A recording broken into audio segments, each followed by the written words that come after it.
जोगीनं खेमेदावाची पकड घेतला. वा, आणि ताबा गेला पहिल्या स्थितीमध्ये जोगीकडं. राजूरचा पैलवान आंतरराष्ट्रीय फेडरेलावर काही घडू शकतं आणि थोडीशी झटपट झाल्यानंतर लाले लाल झाला असा तो फेडरेला. पण तुफानी ताकदीचा जोगी ताबा घेतलेला आहे. अशा कुस्तीला फार मोठा इतिहास आहे. कुस्ती हा पैलवानाने प्रामाणिकपणे खेळणारा खेळ आहे. या मैदानासाठी आलेले पोलीस डिपार्टमेंट, शांत आणि सज्जन प्रेक्षक, मान्यवर पाहुणे आणि पत्रकार मित्र, लोकशाहीचा चौथा स्तंभ. आज काय घडलं ते उद्या घराघरात पोहोचवणारे पत्रकार मित्र, ज्यांच्या लेखणीला तलवारीचीच धार असते, प्रशासकाला धारेवर धरणारे, घाम फोडणारे पत्रकार मित्र, यांचं सुद्धा कौतुक आहे. माननीय मनोज शिंदे, संदीप नांगरेकर आणि भालचंद्र नांगरेकर, जर प्रशासन बिघडलं तर त्याला घाम फोडायचं काम हे पत्रकार मित्र करत असतात.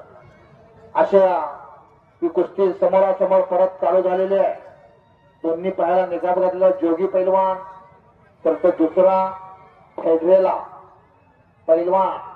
ही पदवी मिळवायचं तेवढं सोपं नाही मंडळी. रोज जो सकाळ संध्याकाळ 3-3 तास आखाड्यात घुमावं लागतं, रनिंग करावं लागतं, जोर बैठका माराव्या लागतात आणि एकेरी पट आणि परत कबड्डीवानी निघून जायचा प्रयत्न जोगीचा. पण पायाला मिठी मारलेला आहे. त्या फेडरलनं ताबा घेतला. फेडरल करा, कुस्ती मध्ये द्या, तसंच मध्ये तोंड करा, मध्ये तोंड करा. कुस्ती चालू आहे. चलिए पहलवान, बीच में चलिए. बोल की काय विषय.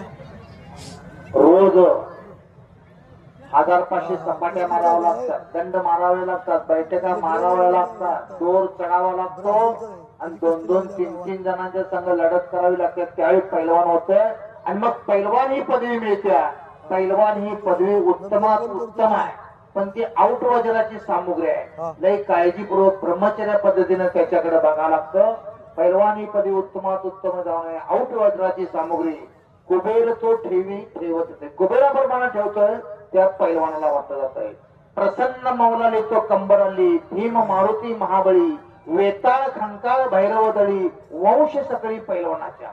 वेताळ आणि खंकाळ हे राक्षस सुद्धा पैलवानाच्या घरात पाणी भरतात. एवढं पैलवानाची ताकद मोठी असते. म्हणून